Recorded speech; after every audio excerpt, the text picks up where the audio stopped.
염색사의 개념, 이게 염색사 개념, 그리고 유전자. 이게 이제 고1하고 융합돼가지고 나오는 개념으로 물어보기도 하더라고요. 그리고 세포는 세포로부터 만들어집니다. 세포 분열, 그리고 이 세포 분열의 과정이 체세포 분열 과정과 생세포 분열이라고 하는 과정이 있어요. 생식세포 분열. 그리고 얘를 DNA 상대량으로 묶어서 물어보는 문제들이 있습니다. DNA 상대량. 물론 지금 현재의 개념은 여러분이 접하게 되는 많은 유형의 문제를 다 아울러서 설명하는 건 아니에요. 문제는 문제대로 접근하도록 키워드를 분석하도록 여러 문제를 만나볼 필요가 있습니다. 그래서 DNA 상대량 개념으로 이 두 개를 아울러서 전체를 종합해서 물어보는 형태의 문제들이 나오기 때문에 그렇지만 그렇다고 해서 개념이 안 중요한 건 아니니까. 그래서 이 우리 개념 완성 생명과학원 164쪽, 165쪽을 먼저 빠르게 한번 봐보도록 할게요. 일단은 염색사라고 하는 건 유전 물질이죠. 어디에? 세포의 핵에 들어있습니다. 핵에. 자, 우리 진핵세포들은 세포의 핵 속에 들어있는 정보가 선형으로, 환형이 아니라 고리 모양 환형이 아니라 대장균들은 고리 모양 상태로 환형의 모습으로 유전 정보가 들어있는데요. 대장균, 원핵세포. 근데 진핵세포들은 그렇지 않아요. 선형으로 아빠한테 받은 정보, 엄마한테 받은 정보 이런 식으로 하나하나씩 물려받아서, 그죠? 이렇게 되어 있습니다. 여러분은 체세포는. 오케이, 체세포는 한 개 한 개씩. 그래서 이걸 우리 뭐라 합니까? 부모로부터 한 개 한 개씩 물려받아 있는 상태를 우리는 이걸 무슨 관계, 무슨 상태다라고 표현하냐면 중3 때 배웠어요. 상동염색체. 상동이라고 배웠을 거예요. 상동. 부계와 모계로부터 각각받아서 한 쌍을 이루고 있어요. 부계와 모계로부터 각각받아서 한 쌍을 이루고 있는 이거 우리는 상동염색체, 상동관계다라고 표현합니다. 지금 현재 이 모습은 염색체 모습은 아니에요. 염색사 모습이에요. 그럼 언제 염색체로 나타나기 시작하냐? 얘가 분열을 하기 위해서 DNA를 복제하고, 그죠? 분열을 하기 위해 DNA를 2배로 복제합니다. 2배로 복제. 분열이라는 건 하나에서 또 하나를 똑같은 걸 또 하나 만들어내는 게 분열이잖아요. 얘의 세포 질량만 2배로 늘어나서, 얘가 세포면 세포의 세포 질이니까 세포 질량만 2배로 늘어나서 나는 핵을 그대로 갖고 있는데 네가 핵이 없어. 그럼 얘가 세포로 기능을 하겠니? 안 하겠지. 그러니까 하나로부터 똑같은 원본과 카피본 2개를 만들어내려면 원래 있던 정보를 먼저 카피를 한 다음에 2배로 복제를 한 다음에 나눠가는 세포 분열 과정이 필요한 거야. 그래서 자, 간기의 시기에, 간기라고 하는 시기를 디테일하게 또 나눌 수 있어요. 세포 주기 하면 설명할 거야. 간기의 시기에 DNA가 2배로 복제가 돼요. 뚜렷한 핵막이 있고요. 간기 때는 뚜렷한 핵막이 그대로 존재합니다. 간기라는 세포 분열을 준비하는 그 시기에는 핵막이 뚜렷하게 존재해. 이 핵막이 뚜렷하게 존재하는 이 너머로 원본이 있고, 원본이 있으면 원본을 바탕으로 카피를 하고요. 복제를 해요. DNA를 2배로 복제하는 거죠. 오케이? 여러분이 고1 때 배우셨던 형태로 보시면 이게 DNA가 이렇게 이중 나선 구조로 정보가 존재하면 DNA를 구성하는 기본 단위체, 이 네모들이 계속 반복되잖아요? 이 네모를 뭐라 했었어요, 얘들아? 네모들이 계속 폴리로, 계속 기본 단위체들이 계속 연결되어서 결합되어 있어요, 이렇게. 그죠? 쭉쭉쭉쭉쭉쭉 계속 결합돼가지고 얘를 형성하고 있는 거죠, 이렇게. 그죠? 이 네모가 뭐였어요, 이름이?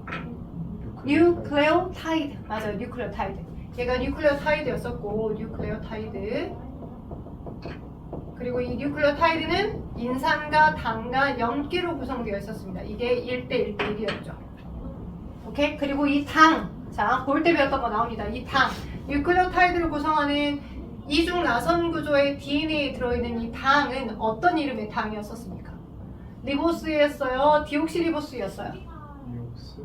그냥 리보스가 아니라 디옥시리보스였어요. 이 당은.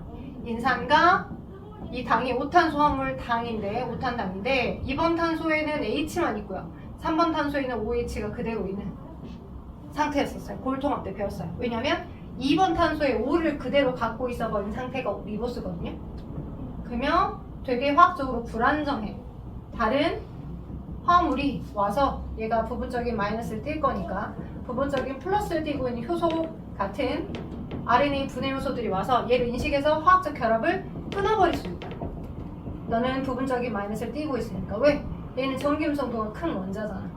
O라는 원소가 전기음성도가 되게 큰 원자잖아. 그래서 수용의 상태에서 극성을 띠고 있거든. 부분적인 마이너스와 같은 전기를.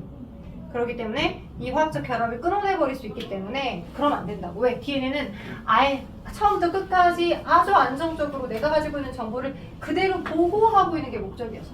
그죠? 그래서 기억하세요. 얘가 가지고 있는 당의 이름은 디옥시리보스입니다. 이거 OX 문제에 나와요. 기니들이 판단 문제에서 나와요. 오케이? 네, 그래서 DNA에 들어있는 기본적인 뉴클레오타이드가 있고 이 뉴클레오타이드의 염기에 뭐 A나 T나 G나 C나 이렇게 네 종류가 있었잖아. 맞죠? 오케이? 그래서 얘네들이 뭐 AA, TT, GG, CC, AA, TT, AA, TT, TT 막 이렇게 나열이 되어 있어. 그러면 어디에서부터 어디까지의 정보들의 서열이 우리가 고일 때 배웠죠? 세개 염기쌍식이 1번 아미노산, 뭐 여기는 10번 아미노산, 얘는 뭐 20번 아미노산, 특정 아미노산 지정하고 그 아미노산들의 순서들이 어떤 뭐 멜라닌 합성 효소를 만들려고 하는 정보잖아. 그래서 여기서부터 여기까지의 서열을 우리는 뭐라 하는 거다? 유전자라고 하는 거다. 그죠? 그래서 이중 나선 구조를 가지고 있는 하나의 염기 서열 긴 가닥에 특정 어디서부터 어디까지의 정보, 또 어디서부터 어디까지의 정보, 또 어디서부터 어디까지의 정보, 많은 다양한 종류의 유전자들을 갖고 있는 거죠. 그죠? 그죠? 그래서 사람이 가지고 있는 모든 유전자들의 정보를 유전체라고 하는 거죠.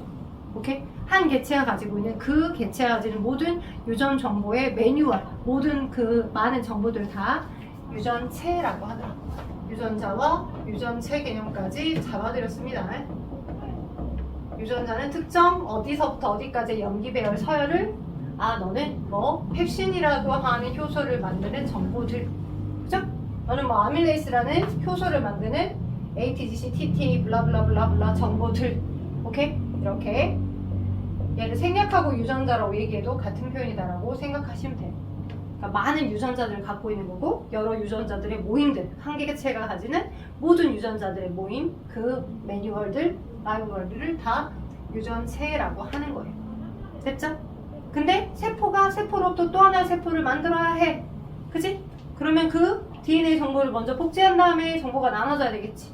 그지? 그래서 자, 평상시 뚜렷한 핵 너머로 그 정보를 그대로 갖고 있을 때는 얘는 염색사야. 근데 분열을 하기 위해서 준비하기 위해 염색사 정보를 2배로 복제를 시켰고 이때까지는 여전히 핵막이 뚜렷하게 있는 상태야. 그러다가 분열을 해야 되겠다. DNA를 2배로 완벽하게 복제했으니까 내가 가지고 있던 정보를 나눠가지고 아예 원본과 카피본 이렇게 2개로 나눠진 상태를 갖고 가야 되겠네 싶을 때 이제 본격적인 분열을 할 때, 본격적인 체세포 분열이든 생세포 분열이든 핵 분열을 할 때 핵이라고 하는 공간이 사라지면서 이 복제됐던 정보가 잘 이사갈 수 있도록 넓은 공간에서 나눠가야 되겠죠.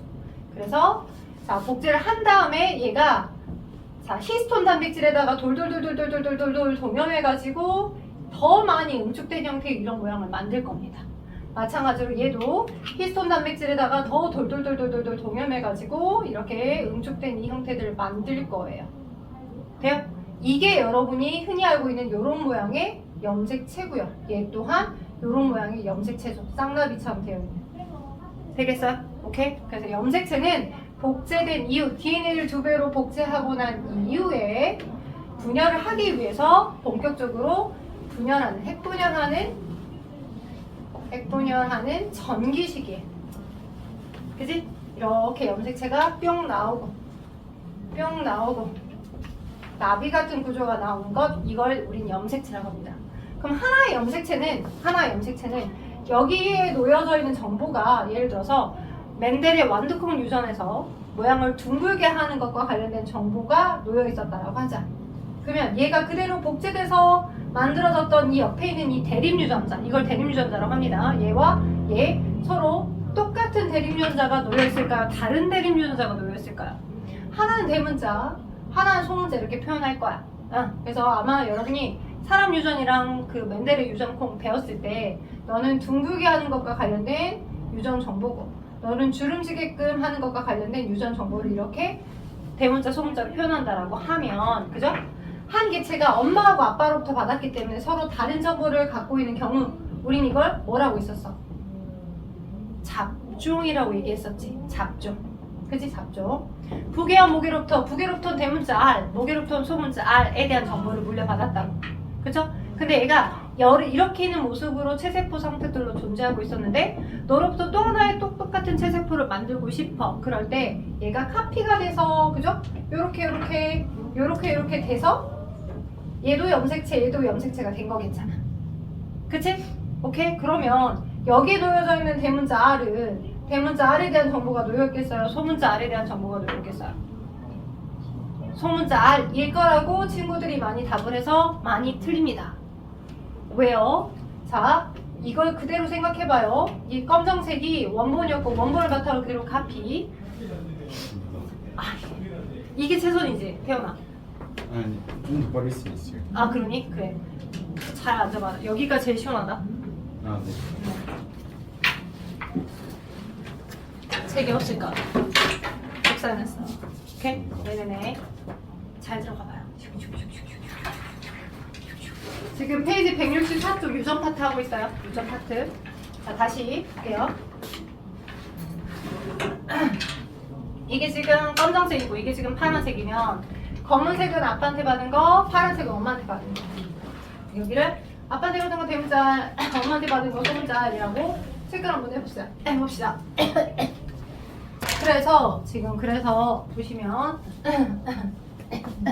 야, 날아다니는 벌레를 먹은 건 아니겠지? 괜찮으세요?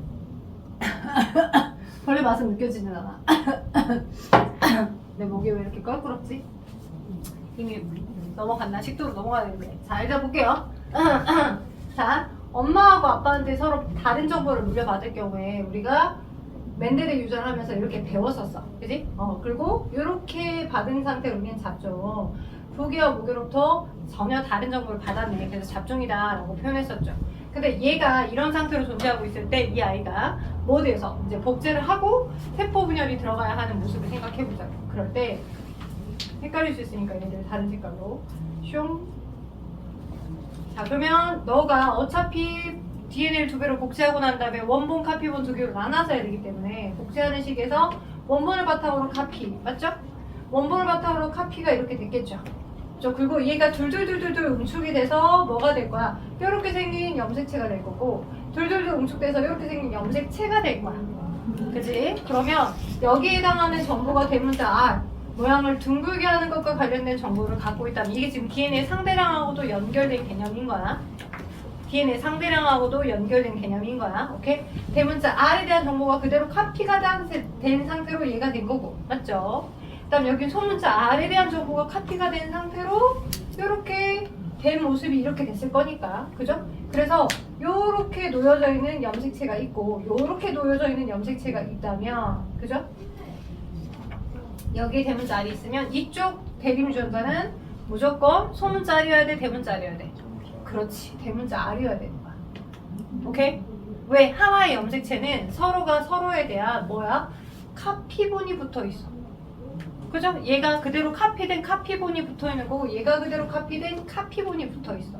그래서 선생님이 중등교육 과정을 지도할 때 여기를 하면서 이 하나의 염색체는 염색모로 2개의 염색예로 되어 있어요 라고 표현합니다. 우리가 너와 내가 마치 소울메이트처럼 뭔가 영혼의 단짝처럼 잘 통하는 게 있어 라고 하면 이런 병신아 그러지 않잖아. 너는 나의 분신과도 같아 이런 표현을 하잖아. 그지? 분신과도 같아. 분신인가? 라고 하잖아. 기억날 거야. 그래서 하나의 염색체는 2가닥의 이 반틈하고 이 반틈이 염색 분체야.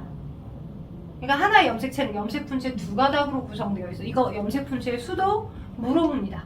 오케이? 수능 특강이나 모의고사 문제, 기본 내신 문제에서 염색체를 물어본 건지 염색 분체의 개수를 물어본 건지 물어봐요. 하나의 염색체는 염색 분체 2가닥으로 구성되어 있어요. 파란색도 당연히 여기에 소문자 R에 대한 정보를 갖고 있었다면 그게 그대로 카피가 돼서 소문자 R에 대한 정보를 갖고 있겠죠. 하나의 염색체는 2개의 뭐로 있다고? 염색 분체. 너는 나의 병신아가 아니라 염색 분체. 분신아라고요. 하나의 염색체는 두 가닥의 염색 분체로 구성되어 있다는 걸 꼭 기억하세요. 그래서 얘와 얘가 똑같습니다. 그래서 아까 내가 문제 내준 것처럼 여기다 뭐 여기서부터 시작했다. 지 원기 때 부모의 가지고 있던 유전자가 대문자 알, 소문자 알이었다. 그들이 복제되는 과정인데 여기에 대문자 알이 있다면 여기는 뭐가 있겠냐? 많이들 소문자 알이라고 표현한다고요. 그러면 오답이라고. 오케이? 틀렸다고. 소문자 알이 아니라고. 대문자 알이 그대로 카피된 여기도 대문자 알. 소문자 알이 그대로 카피된 여기가 소문자 알. 이렇게 두 개의 모습을 갖고 있어야 된다고.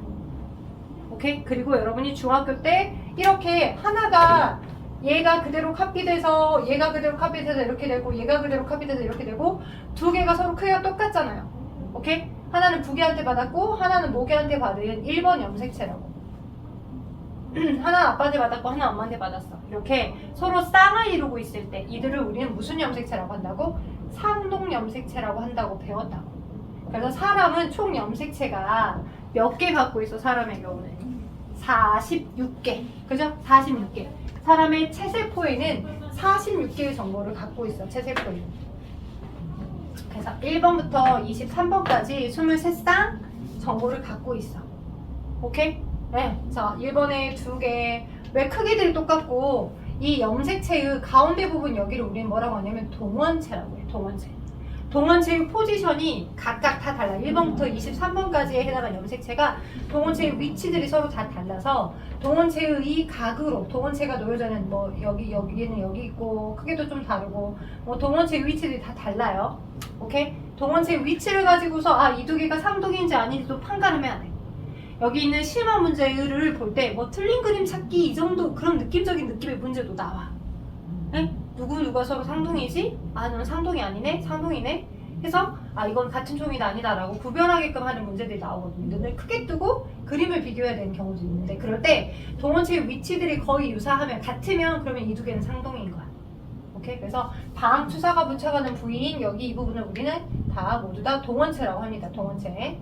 그리고 동원체의 위치도 같고 전체적인 크기도 똑같으면 하나는 부계한테 받고 하나는 모계한테 받은 상동관계. 너도 상동관계, 너도 상동관계인 거죠.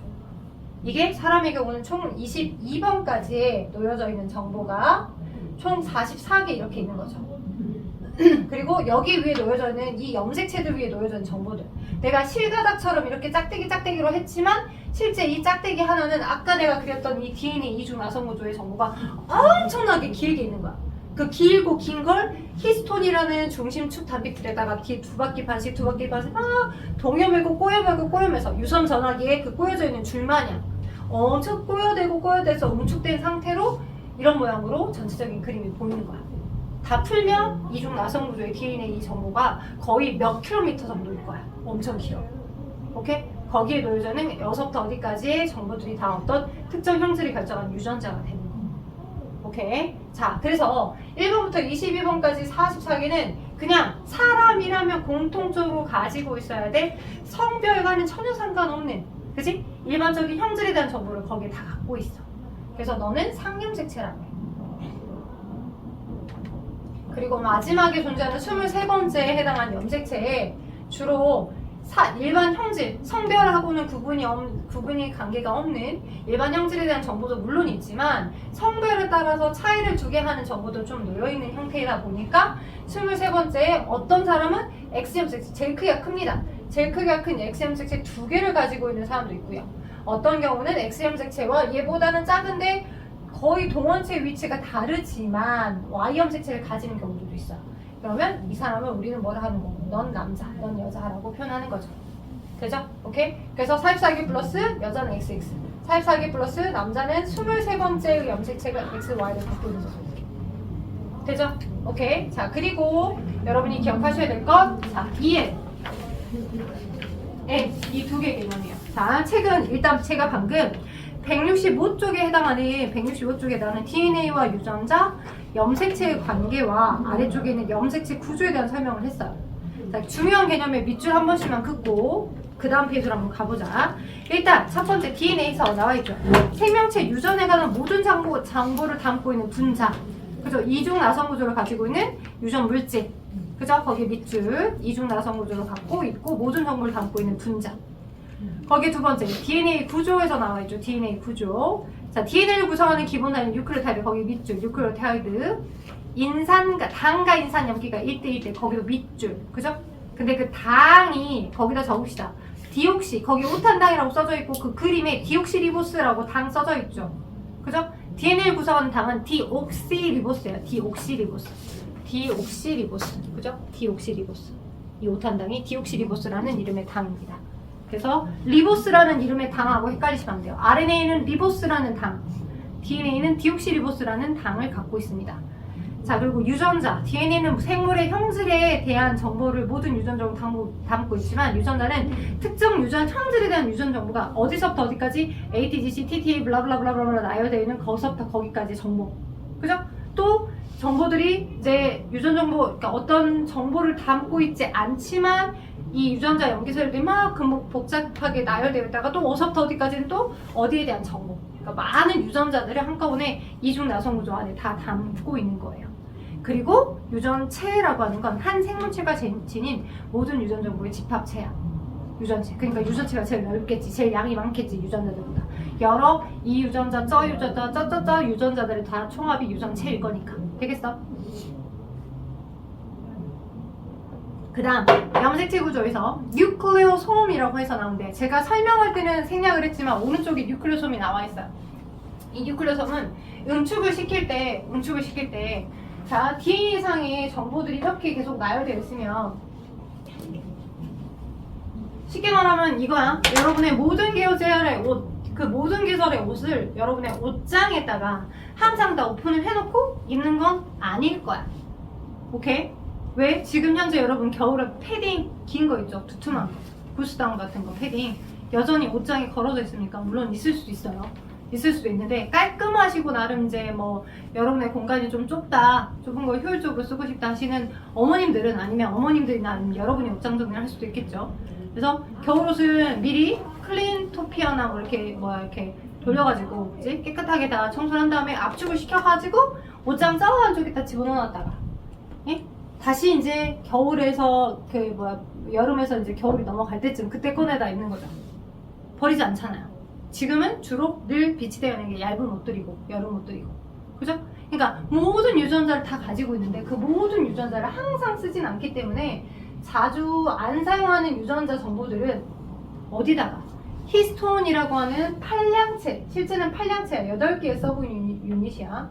8개의 팔량체에다가 얘가 좀 큰데 이 동그라미 하나로 내가 그림을 그리면 얘가 8개의 조각들이 모여서야.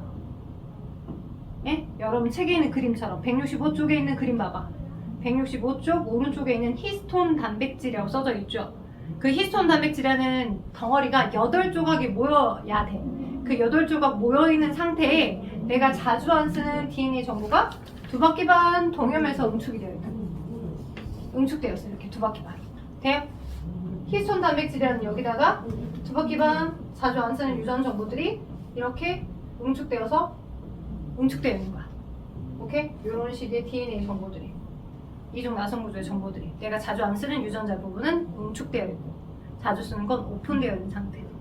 오케이? 이 응축되어 있는 기본 단위 이름을 우리는 그걸 뉴클레오솜이라고 합니다. 너를 뭐라 한다고? 뉴클레오솜. 못잖아. 얘를 뭐라 한다고? 뉴클레오솜이라고 한다. 응축되어 있는 부분. 그죠? 여러분의 겨울옷장, 겨울옷처럼. 그지? 옷장에 있는 겨울옷처럼 압축해가지고 막 동염에서 안에다 집어넣는 거야. 되겠어? 오케이. 자, 뉴클레오솜은 뭐를 이루어졌다고? 히스톤이라는 단백질에 지금 자주 안 사용되는 유전 정보들, DNA 유전 정보들이 돌돌돌 동염해져 있는 거야. 되겠어? 근데 언제는 세포가 분열해야 될 때는 얘를 훨씬 더 많이 발달시키는 거지. 왜? 어차피 DNA를 2배로 분열시켰고 얘네들이 이사를 해서 나가야 하는데 나갈 때 정보들이 끊어지면 안 되니까 히스톤에다가 2바퀴 반씩 한 것들을 더 초밀하게 점점 촘촘하게 막 더 동염해서 응축된 나비 같은 구조, 염색체 구조를 만든 거예요. 뉴클레오솜을 엄청 더 많이 발달시켜서 복제된 그 DNA 정보를 동염해가지고 응축된 염색체의 모형을 만들어둔 상태라고 보시면 되는 거죠. 그죠? 그리고 맨 아래 보시면 자, 염색사가 있고 염색체가 있는데 염색사는 그래서 DNA로 연결된 뉴클레오솜은 온통 모양에 감겨서 두꺼운 구조의 염색사 형성하고 그죠? 간기의 세포 핵 속에서 발견된다고. 간기 동그라미 쳐봐. 염색사는 간기 시기에는 관찰돼. 그러니까 핵 너머에 이 실가닥처럼 존재하는 염색사, 응축된 부분도 있고 오픈되어 있는 DNA 정보도 있는 상태로 있는 거고요. 이제 간기 때 DNA를 이렇게 염색사 상태를 2배로 복제시킨 다음에 핵막이 사라지면서 세포가 분열해야 될 때는 염색체 모습으로 나타나는 거야. 그래서 거기다 밑줄, 세포가 분열할 때 염색사는 더욱 꼬이고 더욱 응축돼서 염색체를 형성한다고. 그래서 염색체는 뭐로? DNA와 히스톤 단백질로 구성되어 있는데 옆에다 써봐. 염색 분체 2가닥으로 구성되어 있어. 하나의 염색체는 염색 분체 2가닥으로 구성되어 있다고. 하나의 염색체는 염색 분체 2가닥으로 구성되어 있습니다. 오차만 써줘봐. 염색 분체 2가닥으로 구성돼. 오케이? 염색 분체 2가닥으로 구성되어 있다고. 염색 분체 2가닥으로. 그래서 이렇게 그림을 굳이 옆에다가 한 번 더 그려보면 나비 같은 구조로 되어 있는 얘네가 있는데, 나비 같은 구조 뿅 뿅. 얘가 염색체 하나면, 너가 염색체 하나면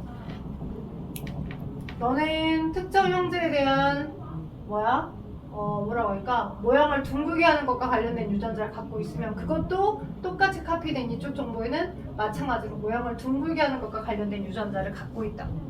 그래서 하나는 하나에 대한 서로에 대한 분신이야. 염색 분체 2가닥으로 구성된 거야, 각각. 이거 헷갈리면 안 돼. 염색체 하나는 무조건 염색 분체 2가닥으로 구성되어 있어. 헷갈리지 마. 대립 유전자의 정보도 헷갈리면 안 돼.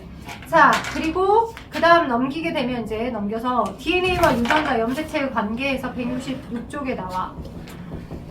DNA가 응축돼서 염색체가 되고, DNA 특정 부분에 존재하는 유전자는 염색체의 특정 위치에 존재하고, 한 생물이 가지는 모든 유전 정보의 총합을 유전체라고 한다고. 그래서 펼치고 보니까 특정 DNA에 어디서부터 어디까지는 유전자 1, 어디서부터 어디까지 유전자 2, 또 어디서부터 어디까지 유전자 3, 어디서부터 어디까지 유전자 4, 굉장히 그것들이 막 응축돼서 염색체의 형태를 만든 거죠. 그죠? 그래서 그걸 간단한 대립 유전자 기호로 나타낸 것 뿐입니다.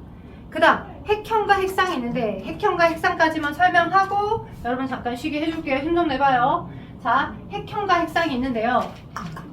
자, 핵상은요, 친구들이 핵상과 핵형을 헷갈려서 틀리더라고. 오케이?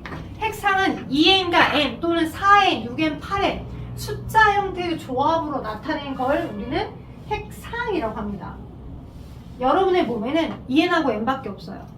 오케이? 2n하고. 여러분의 몸에 있는 세포는, 여러분 몸 다세포 개체의 몸에 존재하는 세포는 크게 생각해보면 뭐하고 뭐만 있습니까? 체세포랑 여러분의 생식기관에서 생세포 분열을 완성을 한, 그지? 생식세포, 그지? 남자라면 정자, 여자라면 난자 2개밖에 없잖아, 그지? 그러니까 정자와 난자와 같은 생세포와, 그지? 또는 뭐밖에 없어? 체세포밖에 없어, 여러분의 몸에는. 그러면 체세포라고 하는 건 가장 여러분의 몸을 만들어낸 첫 번째 체세포는 뭐야? 여러분의 몸을 이루게 했던 그 체세포 중에 제일 첫 바타 세포 누구야? 수정란 아니야? 수정란? 엄마가 준 난자에 아빠의 정자 여러 개들 중에 하나만 딱 들어와서 아빠의 정보와 엄마의 정보가 융합된 제일 처음의 체세포가 수정란 아니야? 그 수정란이 계속 체세포 분열해가지고 여러분의 다세포 개체를 만들어 둔 거잖아. 그치? 그치? 그래서 체세포라 하면 엄마한테 받고 아빠한테 받고, 엄마한테 받고 아빠한테 받고, 그죠? 또 엄마한테 받고 아빠한테 받고, 그죠? 또 엄마한테 받고 아빠한테 받고, 서로 다른 크기가 약간씩 다르게 표현하니까 하나 각각 받아서 이렇게 상동 상태로 존재하는 이 모습을 있겠잖아요. 염색사의 모습으로, 그죠? 그래서 부계와 모계로부터 각각 받아서 상동, 부계와 모계의 정보를 같이 한 세포 안에 갖고 있을 때, 한 세포 내에 부계로부터 온 정보와 모계로부터 온 정보가 서로 상동의 상태로 가지고 있을 때, 그걸 우리 2n 이렇게 표현합니다. 상동의 상태로 존재할 때가 2n. 오케이? 그런데 생세포 분열을 하다 보면 랜덤 뽑기식처럼 최종적으로 부계로부터 온 정보와 모계로부터 온 정보가 이렇게 상동으로 있지 않고요. 둘 중에 하나씩만. 얘는 지금 이 애는 몇 개냐면 하나, 둘, 셋, 넷, 다섯, 여섯 개. 여기다 염색체 수를 쓰거든요. 6개를 갖고 있었어요. 이 아이가. 근데 얘가 생세포 분열하면 어떤 상태가 돼요? 랜덤이긴 하겠지만 2개 중에 하나, 2번도 2개 중에 하나, 2개 중에 하나, 3번도 2개 중에 하나 이렇게 되는 아이도 만들 수 있고 2개 중에 하나, 2개 중에 하나, 2개 중에 하나 이렇게 되는 아이도 만들어질 수 있잖아요. 그죠? 이게 생세포 분열에 의해서 최종적으로 만들어진 결과물들이죠. 이럴 수도 있지만 상동염색체가 무작위적으로 분리되기 때문에 1번에 해당하는 건 아빠한테서 온 걸 받았지만 2번에 해당하는 건 엄마한테서 온 것이 들어가져 있는 아이, 또는 3번에 해당하는 건 1번에 해당하는 아빠한테서 온 정보를 갖고 있는 이런 생세포도 만들어질 수 있어요. 오케이? 나중에 생세포 분열하면서 유전 정보의 다양성이 어떻게 확보되는지 설명할 거고요. 그래서 이렇게 된 아이는 핵상을 EN으로 표현할까요? N으로 표현할까요? 너가 EN이었잖아. 이렇게 된 게 2개, 2개, 2개 있는 게. 그지? 너는 N이야. 핵상이 N이라고. 너도 핵상이 N이야. 너도 N이라고. N과 2인밖에 없어. 오케이? N은 상동으로 있었던 조합에서 하나의 염색사 정보만 들어있을 때를 우리는 N이라고 한다고. 상동으로 있지 않고 얘는 지금 상동으로 있어요. 너도 상동이고 너도 상동으로 있어요. 상동으로 있는 상태면 모두 다 2N입니다. 설령 얘가 DNA가 2배로 복제돼서 DNA들이 2배도 복제해서 원본 이렇게 있었고 걔네들이 복제가 되어 있는 상태다라고 하더라도 얘도 2N이라고. 오케이? 선생님 얘가 2N이면 얘가 늘어났으니까 얘는 4N이어야 되잖아요 라고 할 수 있어요. 근데 우리는 누구의 언어를 배우는 거야? 그들이 말하는 생물의 언어, 그들이 이미 약속하고 있는 언어의 체계를 그냥 그대로 따라가는 거잖아. 우리가 반박할 수 있는 건 없어. 그러니까 수학적인 사고를 여러분이 계속 하고 있기 때문에 수학에서는 여기가 2N이었으면 얘가 2배로 늘었기 때문에 얘가 4N이다 라고 얘기하는 게 맞잖아. 근데 생물에서는 4N 개념까지는 들어가지 않는다고. 왜? 그냥 단순히 한 세포 안에 부계로부터 온 기온과 모계로부터 온 기온이 세트로 같이 있기만 하면 그러면 2N이라고 하자라고 약속을 한 거야.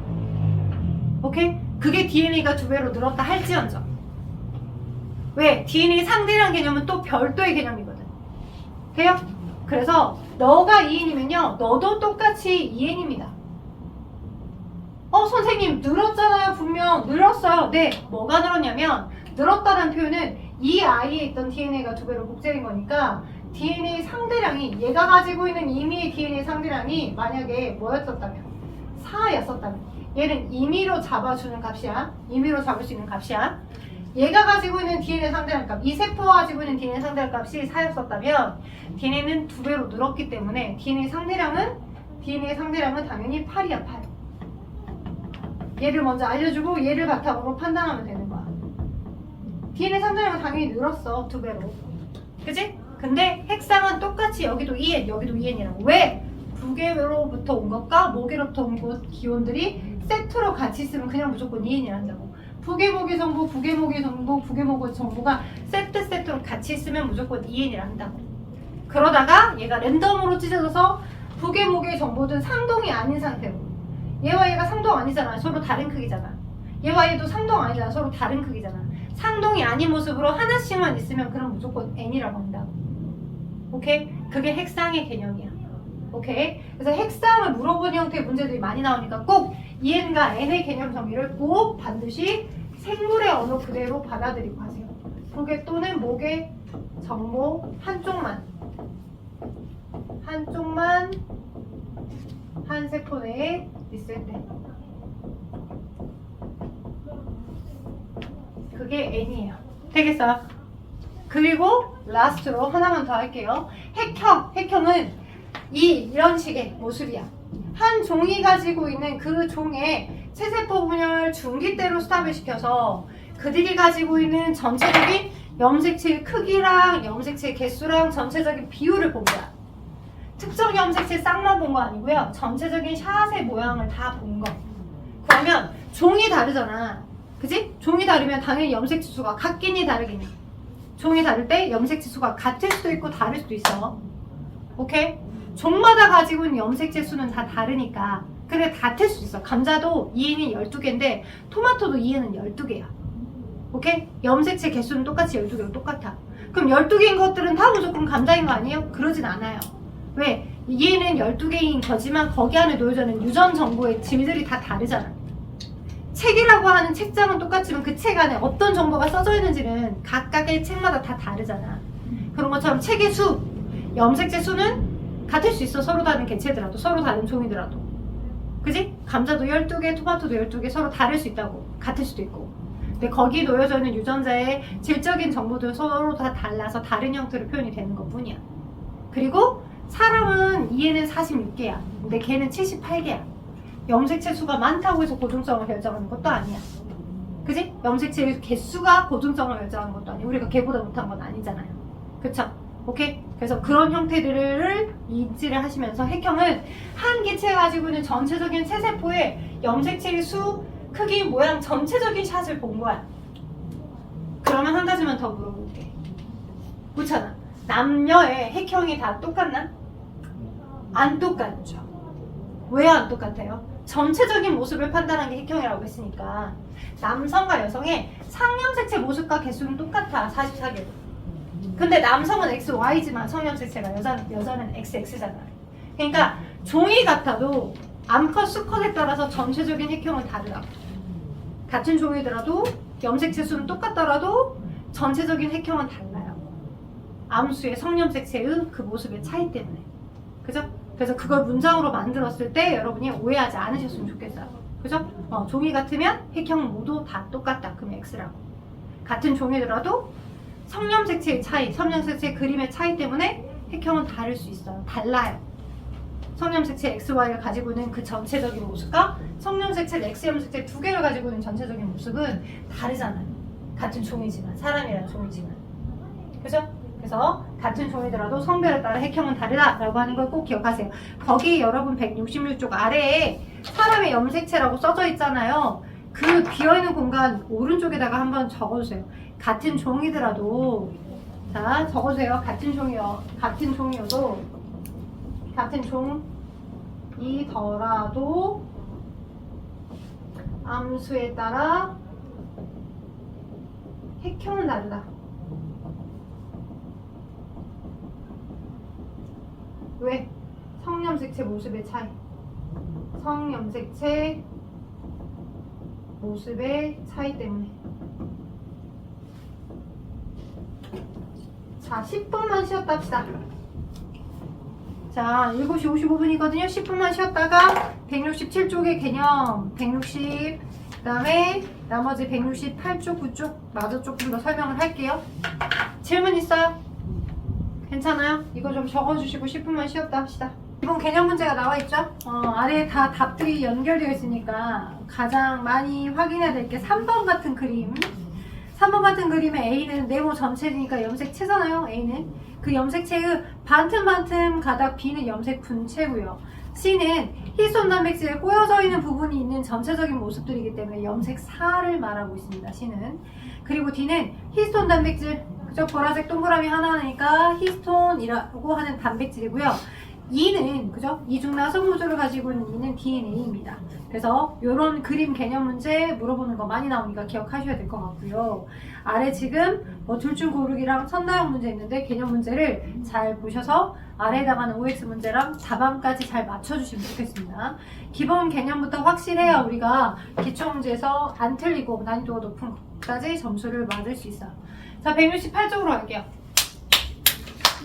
자, 168쪽으로 하시면 이제 체세포 분열과 생세포 분열 과정을 이해를 하기 위해서 제일 먼저 세포의 라이프 사이클, 세포 주기, 그리고 암세포가 무엇이냐, 그리고 나날이 뭐냐 이걸 물어보는 경우들이 있기 때문에 먼저 세포 주기에 대한 설명을 할게요. 어렴풋하지만 여러분이 배우셨어요. 중학교 3학년 때 체세포 분열하는 이유, 체세포 분열의 필요성을 배웠어요. 세포는 세포로부터만 탄생이 되는데 왜 세포는 분열을 합니까? 왜요? 왜 하나의 체세포가 계속 이렇게 키워지지 않고 커지지 아니하고, 그죠? 이렇게의 세포 하나의 크기가 커지는 걸 지향해요. 오케이? 지향합니다. 지향해. 이렇게 안 하려고 하고요. 차라리 약간이라도 덩치가 커지라 치면 아예 본격적으로 여 안에 있던 정보를 카피를 한 다음에 최종적으로 너 하나 나 하나 가는 형태로 두 개로 나눠져 버려요. 왜요? 하나의 세포가 커져서 3cm짜리에 해당하는 정육면체가 됐을 때 외부로부터 물질이 닿을 수 있는 표면적은 훨씬 더 크겠죠. 그죠? 표면적은 큽니다. 얘가 갖는 표면적이 1 곱하기 1 곱하기 6면에 비해 얘가 가지고 온 표면적은 3 곱하기 3 곱하기 6면이잖아. 그죠? 3 곱하기 3의 사각형이 하나, 둘, 셋, 넷, 다섯, 여섯 이렇게 있으니까 위아래 사각형 면으로. 그죠? 건널비. 그러면 이게 9, 6에 54. 그지? 총 몇 배 증가했어? 9배 증가했어. 표면적이.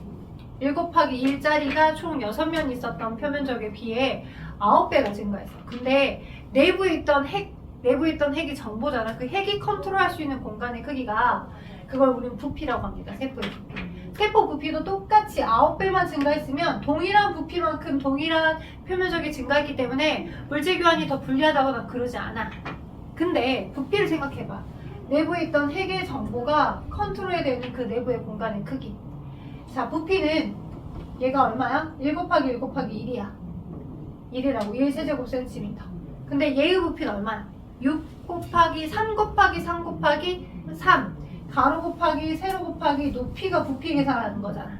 정사각형이기 때문에 3 곱하기 3 곱하기 3이야. 얼마야? 27이지. 그지? 오케이? 그러니까 부피가 만약에 9배만 증가했었고 표면적도 똑같이 9배만 증가한다면 덩치가 클수록 물질 교환의 동률이기 때문에 그 형태를 유지하려고 할 거라고요. 근데 부피당 표면적의 비율이 표면적은 9배가 증가했지만 근데 부피는 27배나 증가했다고.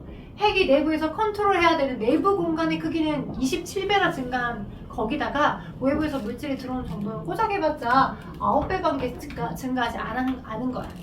되겠어? 그래서 이걸 우리는 뭐라고 계산하냐면 단위 부피당 표면적이 중요하다 이렇게 표현해. 단위 부피당 표면적.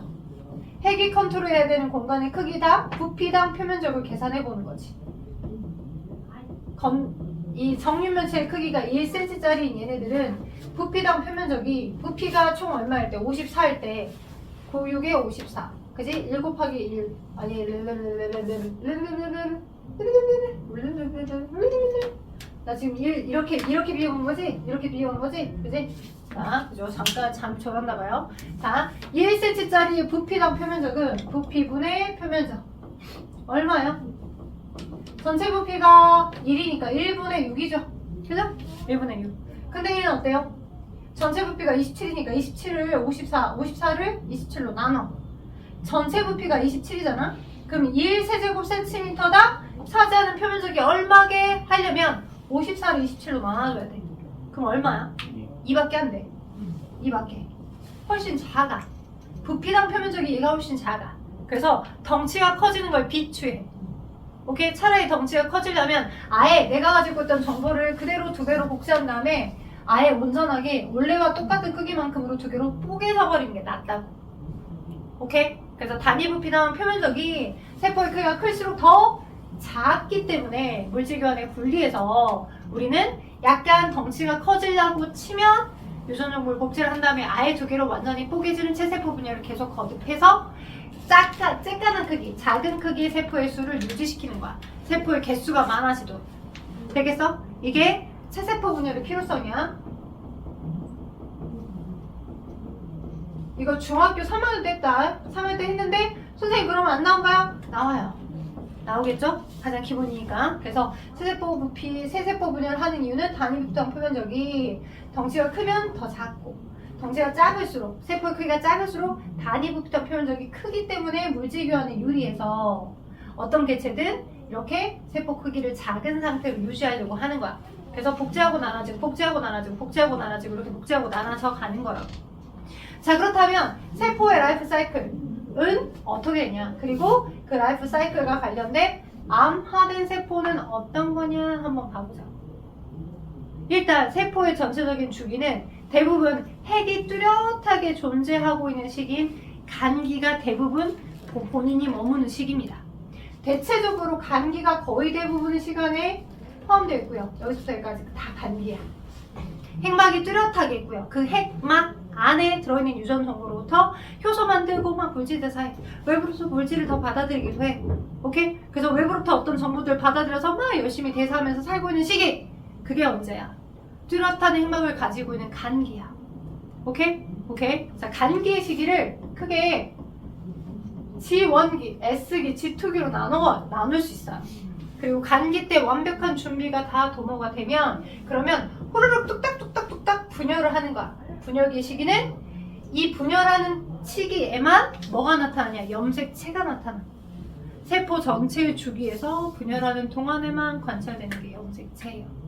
분열할 때만. 아까 보통 평상시 핵막이 뚜렷하게 있을 때의 상황에서는 대부분 다 염색사 모습으로 존재한댔잖아요. 그죠? 이제 핵막이 사라져 버린 시기는 이제 모든 걸 완벽하게 준비해서 이제 우리 분열하겠다 하는 시기거든요. 그래서 분열하는 그 시기에만 뭐가 나타나요? 염색체가 된다. 그 염색체가 어떻게 이동하고 어떤 모습을 겪고 있는지를 따라서 전기, 중기, 후기, 말기로 나눠. 중학교 때 배웠던 기억이 나? 오케이? 분열하는 시기를 이렇게 전기, 중기, 후기, 말기로 나눈다. 이때만 뭐가 나타나니까 염색체가 등장하고요. 이 염색체가 이동하고 염색체의 이동과 배열 변화를 가지고 우리는 전기, 중기, 후기, 말기 시기로 나누는 거야. 그리고 이걸 핵이 나눠지기 때문에 이 시기를 핵분열기라고 해. 핵분열기. 그래서 말기가 되면 다시 어떤 모습이 되냐면 세포 질량이 2배로 늘어나면서 핵을 2개를 갖고 있는 모습이 돼요. 핵이 2개로 완벽하게 포함되어서. 오케이? 근데 이렇게 핵 분열이 완벽하게 2개로 다 된 상태의 모습이 됐다. 그럼 마지막에 뭐도 해야 돼? 동물과 식물세포에서 달리 나타나는 세포질 분열까지 완료를 제대로 해주어야 완벽하게 2개의 세포로 나뉘어지는 거야. 식물세포하고 동물세포에서 이 세포질 분열의 모습이 좀 달라. 오케이? 식물세포는 세포의 제일 바깥에 세포막 말고도 뭐가 있어? 세포막 말고도 세포벽이 있지. 세포막 말고도 탄수화물 계열로 구성되어 있는 세포벽 성분에 해당하는 게 있다고. 예? 탄수화물로 구성되어 있는 세포벽 성분이 있어요. 이게 셀룰로스야, 셀룰로스. 예? 셀룰로스. 식이섬유. 셀룰로스라는 세포벽 성분을 갖고 있고요. 완벽하게 2개의 딸에게로 나눠진 다음에 너도 나름대로의 세포의 모습을 가져야 되겠다. 너도 나름대로의 세포 모습을 가져야 되겠다라고 할 때 점점점 세포벽 성분이 이렇게 쌓아지는 거야. 얘가 쌓아지게끔 하는 정보에서 이렇게 세포벽 성분이 안에서부터 바깥으로 쌓여요. 곧 세포벽이 될 성숙이 아직 덜 된 세포벽 성분은 우리는 이걸 세포판이라고 합니다. 세포판이 안에서부터 바깥으로 만들어지면서 식물은 완전히 세포질 2개가 나뉘어져서 2개의 독립적인 세포로 똑딱 나뉘어지는 거예요. 오케이? 그래서 안에서부터 바깥으로 뭐가? 세포벽이 세포판이 형성되면서 만들어지는 거고요. 돼요? 동물세포는 어때요? 바깥에 세포벽 성분이 없거든요. 뭐밖에 없어요? 세포막밖에 없어요. 그래서 이 세포막이 마치 밖에서 보면 누군가가 호떡 반죽 2개를 막 이렇게 쪼아가지고 딱 떨어뜨리는 것처럼 밖에서부터 안으로 뭔가 미지의 힘에 의해서 뚝 떨어지게끔 하는 것처럼 보이는데 실질적으로 안에서 존재하는 이렇게 길게 되어 있는 세포 골격 단백질들이 얘를 쪼여매서 위아래를 잡고 쪼여매가지고 얘를 이렇게 잘록하게 만들어서 떨어지게끔 하는 거야. 이거 우린 수축환이 형성되면서 떨어진다라고 표현해요. 수축환이 형성되면서 떨어집니다. 마치 밖에서부터 안으로 수축환이 형성되면서 떨어지게끔 돼요. 이거 중학교 3학년 때 배웠어. 근데 수축환이라는 단어 키워드는 배우진 않았을 건데 마치 세포질이 함입되면서 떨어진다. 세포질이 함입 또는 만입되면서 떨어진다. 이렇게 배웠을 거예요. 만입되면서 떨어진다라고 배우셨을 겁니다. 기억해 두셨으면 좋겠어요. 오케이. 자, 그러면 체세포 분열 시기의 모습. 어떻게 되냐? 간기부터 체세포까지 일단 설명해 줄게요. 여러분 거기 간기 시기 표로 정리되어 있고 분열기 표로 정리되어 있잖아. 그치? 간기 지원기 때는 내가 가지고 있는 핵 속에 있는 유전 정보로부터 간기 지원기 때 막 물질대사 하면서 살아. 그러다가 덩치가 살짝 커져. 그러니까 덩치가 살짝 커지니까 어떻게 야 안 되겠어. 아예 분열을 위한 준비를 해야 되겠어 싶어서 S기 때 들어가면서 아빠한테 받은 거, 엄마한테 받은 거 이렇게 원본의 정보들만 가지고 있었는데 이 원본에 해당하는 정보들을 바탕으로 카피, DNA를 2배로 복제하는 거야. DNA를 2배로 복제. 복제하는 시기가 S기야. 합성이란 단어의 약자. 오케이? 그래서 DNA를 2배로 복제하는 시기. 유전 정보를 복제하는 시기. 유전 정보를 복제하는 시기. 이게 언제다? 간기의 S기입니다. 당연히 간기이기 때문에 외부에서 보면 핵이 뚜렷하게 그대로 모습이, 핵막의 모습이 그대로 보여요. 왜? 간기에는 핵이 사라지지 않고 핵이 그대로 있습니다. 핵막이 그대로 있는 채로 그 핵 너머에서 내가 가지고 있던 DNA 정보를 2배로 복제하는 시기가 S기야. 오케이? S기. S기보다 이전의 시기 G1기 때는 뭐 한다고? 원래 내가 가지고 있던 유전 정보로부터 단백질 만들고 효소 만들고 호르몬 만들고 이런 필요한 어떤 물질들을 만들면서 열심히 물질 대사를 하는 시기야. 동화작용, 이화작용 같은 물질 대사를 많이 하는 시기야. 그러니까 당연히 단백질 합성의 정도들도 많겠지. G1기 때 여전히 염색사 모습으로 존재할 거고, 그리고 S기 때도 여전히 염색사의 모습으로 염색사 상태에서 염색사를 2배로 복제하는 거야. 되겠어? 자, 그러면 준비를 나름 그래도 완벽하게 다 했다고 보기는 어려워요. 왜? 유전 정보만 2배로 복제한 것 뿐이지. 그치? 유전 정보 이외에도 세포에 존재하는 여러 세포 소기관, 뭐 미토콘드리아 같은 세포 소기관, 걔네들도 복제돼서 완벽하게 내가 원래 원본이 10개 갖고 있었어? 그럼 카피본이 너도 10개, 너도 10개를 갖고 있어야 될 거잖아. 그지? 그러니까 그 외 나머지 핵에 가지고 있는 정보 말고도 세포 바깥에 존재하는 세포 소기관들의 양도 2배로 늘려서 분열을 위한 준비를 하는 시기가 G2기야. 예, 세포 소기관들. 특히 방추사를 만들게끔 해주는 세포 소기관이 중심립이야. 이렇게 생긴 중심립. 이 중심립을 2배로 복제시켜서 원래 이거 하나밖에 없었는데, 오케이? 얘를 그대로 복제해서 어떻게? G2기 시기 때는 원본이 이렇게 있으면 카피본이 이렇게 하나가 더 있게끔 준비하는 시기. 준비하는 시기. 원본, 카피본. 이게 G2기야. 중심립의 합성을 2배로 증가. 오케이? 중심체를 2배로 준비하는 시기. 이게 왜 지금 설명을 제가 해드리냐면 이게 여러분의 모의고사 문제에서 나와요. 그리고 수능 문제에서 굉장히 쉬울 것 같아 보이는 비유전 단어 문제에서 여기 개념 문제가 나와요. 오케이?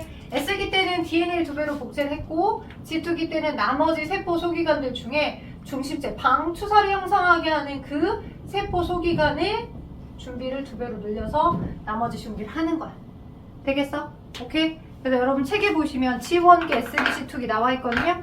간기 시기, 거기다가 형광펜이든 빨간펜이든 체크해 봅시다. 간기 G1기는 다양한 단백질을 합성하고 세포가 가장 많이 생산하는 시기다 라고 써져 있죠. 그 다음에 S기, DNA가 2배로 복제되는 시기로 핵에 있는 유전물질량이 2배로 증가하는 시기래요. 그죠? 그 다음 G2기는 방추사를 구성하는 단백질을 합성하는 등 세포 분열에 필요한 단백질 합성을 준비하는 시기가 G2기예요.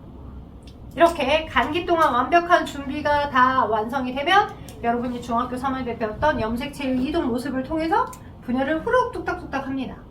이걸 어차피 여러분들 반은 대부분 다 개념이 연결되어 있어서 내일 문제풀이 시간 때 여기 체세포 분열 개념까지 살짝 더 설명을 하고 그리고 문제풀이까지 좀 갈 거니까, 그지? 근데 책은 네, 혹시 모르니까 내일 이 책 갖고 오세요. 이 책 갖고 오셨으면 좋겠습니다. 내일 수업도. 오케이? 수능 기출입니다. 안 갖고 와도 돼. 그게 지금 화학하는 거랑 더 있고 똑같아. 화학도 토요일은 이 책으로 하고 일요일은 수기미 하잖아. 네, 생물도 똑같거든. 토요일은 개념서, 일요일은 수능 기출의 미래를 하는데 개념이 어느 정도 돌아가야 수능 기출의 미래 문제 좀 풀 수 있을 것 같아서 당분간 몇 주는 이거 조금 내일까지 아무튼 2책만 갖고 오면 돼. 그리고 나머지 수특 문제 내가 뽑아서 문제 풀게끔 할 거니까. 자, 일단 오늘 수업은 여기까지고 개념 복습은 어디까지 하시면 좋겠냐면요. 172쪽에 1번에서부터 네, 173쪽에 9번까지 1번에서부터 9번까지 9개 문제 내드릴 거예요. 이거 내일 확인할 거예요. 172쪽 1번에서부터 173쪽에 9번까지